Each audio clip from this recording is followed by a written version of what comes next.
तो hello guys, Radhe Radhe, welcome back to मेरे channel में पायल गुरन। तो आज मैं पहुंच चुकी हूँ मथुरा जो की है भगवान श्री कृष्ण की नगरी। और हम लोग यहाँ पर ऑटो कर चुके हैं और ये है मेरी पूरी फैमिली। हम लोग भजन गाएंगे।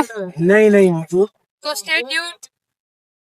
उसी बीच में हमें यमुना नदी के दर्शन हो गए थे, जहाँ से वासुदेव बाबा श्री कृष्ण को यमुना नदी से पार कराकर गोकुल के अंदर ले गए थे, ताकि वो उनकी जान कंस मामा से बचा सके। फिर नानी जी यहाँ पर सिक्का डालकर अपनी मनोकामना मांग रहे थे, और सिक्का फेंकना यहाँ से थोड़ा सा मुश्किल था, क्योंकि ये पूरी जाली बहुत ऊपर तक थी, जो की सुरक्षा के लिए बना रखी थी यहाँ पर। और ये चीज मुझे बहुत अच्छी लगी यहाँ पर। फिर नानी जी ने जगह देखकर अपना सिक्का डाल ही दिया, और फिर उसके बाद में मैंने भी अपना सिक्का लिया और डालने की कोशिश करी।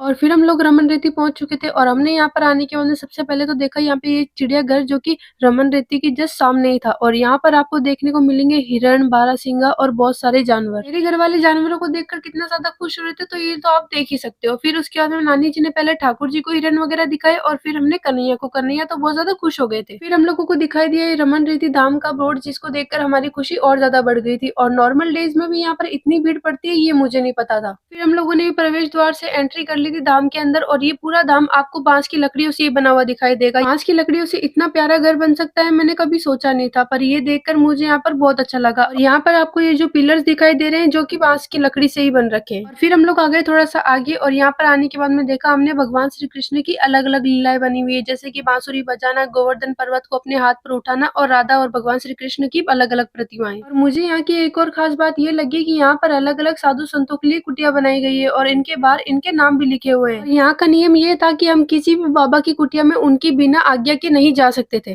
बताओ। शंकर जी देख रहे आए थे किशन जी को। हाँ। तो मैया ने दर्शन नहीं कराए। हाँ। भिक्षा बाहर से दे दूंगी, शंकर जी माई हट गए। अच्छा। तो दर्शन करके जय हो, बोलो कन्हैया लाल की जय हो। ये हमारे भगवान श्री कृष्ण, जिन्होंने यहाँ के वासियों को बचाने के लिए गोवर्धन पर्वत अपने हाथों पर उठाया था।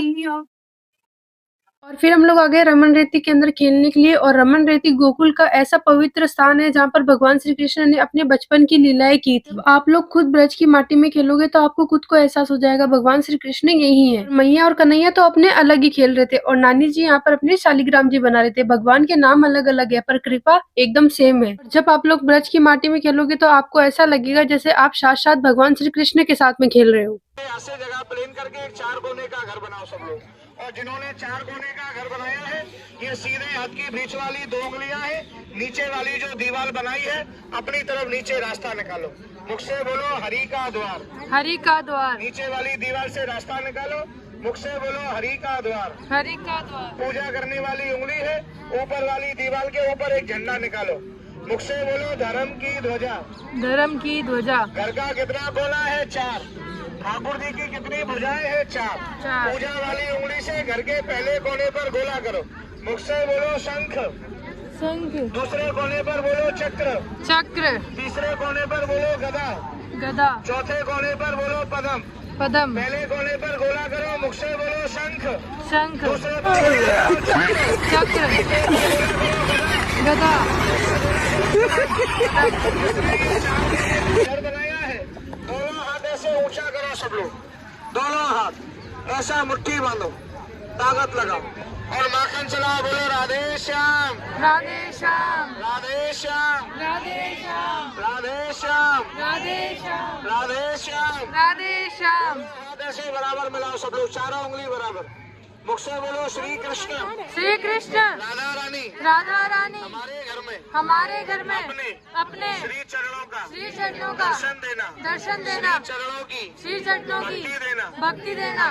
हमारी ब्रज यात्रा सफल करना। अपना दोनों हाथ घर के बीच में रख दो ऐसे। हमारी तरफ देखो, ऐसे नहीं रखना है, ऐसे रखिए अंगूठा खड़ा करके। हाथों को नीचे दबाओ, बोलो राधे राधे। राधे राधे राधे राधे राधे। हाथों को उठाओ और अपने अपने घर में देखो नीचे क्या बना है। ठाकुर जी के चरण बने होंगे। चरण बने हैं, अभी चरण बने हैं, अधूरे हैं, पूरे नहीं है, क्योंकि अभी उंगलियां नहीं है। अभी ये पूजा करने वाली अनामिका उंगली से दोनों चरणों के ऊपर की साइड में छोटा छोटा 5-5 उंगली रखो। दोनों चरणों के ऊपर छोटा छोटा 5-5 उंगली रखो सब लोग। बन गया पूरा चरण। अब देखो आपने जो चरण बनाए हैं, अपने अपने चरणों को जरा ध्यान से देखिए। एक चरण छोटा है, दूसरा चरण बड़ा है। छोटा बड़ा है, छोटा वाला चरण किसका है? राधा रानी का। छोटा वाला चरण हमारे श्री कृष्ण का है, बड़ा वाला चरण हमारी राधा रानी का। क्योंकि राधा रानी ठाकुर जी से 11 महीना 15 दिन बड़ी है। बोलो राधा रानी की जय हो। ताली बजाओ सब लोग, बोलो हाथी घोड़ा पाल की जय, कन्हैया लाल की हाथी घोड़ा पाल की जय, कन्हैया लाल की हाथ करो एक बार और हंसो। आहा। बोलो लक्ष्मी माता की जय हो। देखो 2 मिनट के लिए बातें नहीं करना, थोड़ा ध्यान से सुनना। आप लोग यहाँ आए हो, ये जगह का नाम क्या है? रमण रेती। यहाँ रमण रेती आने का कार्तिक के महीने में 2 बात का सबसे बड़ा महात्म्य है। जिस महात्म्य को करने के लिए कार्तिक के महीने में हमारे देवी देवता भी यहाँ ब्रज में वास करते हैं। पहला महात्म्य है यहाँ रमण रेती में लोट लगाना। यहाँ लोट लगाओ तो आपके शरीर का रोग कष्ट दुख दर्द दूर होता है। जाना अनजाना 1000 पाप नष्ट होता है। बोलो राधे राधे। राधे राधे। दूसरा महात्म्य आप सब लोगों ने नाम सुना होगा महाभारत में, कुंती का। कुंती का बड़ा बेटा था राजा कर्ण, नाम सुने हैं? उनको क्या कहते थे? दानवीर कर्ण। प्रतिदिन 50 किलो सोना दान करते थे। मरने के बाद ऊपर गए, भगवान ने खाने को पीने को पहनने को सोना दिया। भगवान से बोले सोने से पेट नहीं भरता।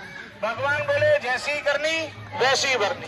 भगवान से बोले प्रभु हमको क्षमा करो, खाने को अन्न पीने को जल मिले ऐसा रास्ता बताओ। यहाँ का मंदिर बहुत ज्यादा ही सुंदर बनाया गया है। फिर हम लोग चले गए मंदिर के अंदर दर्शन करने के लिए और यहाँ पर अंदर रमन बिहारी लाल जी की प्रतिमा है और ये मंदिर किसी महल से कम नहीं लग रहा था। और मंदिर के अंदर एंटर होते ही आपको पॉजिटिव सी फीलिंग आएगी, क्योंकि यहाँ पे ठाकुर जी के भी दर्शन हो रहे थे और साथ ही साथ यहाँ पर कीर्तन भी हो रहे थे। अगर आप लोग भी वृंदावन आने का प्लान बना रहे हो तो रमन रेती आकर जरूर जाना, क्योंकि यहाँ पर आए बिना आपकी यात्रा अधूरी रह जाएगी। हमें यहाँ भागवत का निरूपण यहाँ है तो हमारे हित में है, क्योंकि उन्हें मालूम है कि आगे आने वाली पीढ़ी। फिर हम लोग भी यहाँ के कीर्तन में शामिल हो गए। अगर आपको मेरा ब्लॉग पसंद आया हो तो please like share and subscribe my channel. Thank you for watching.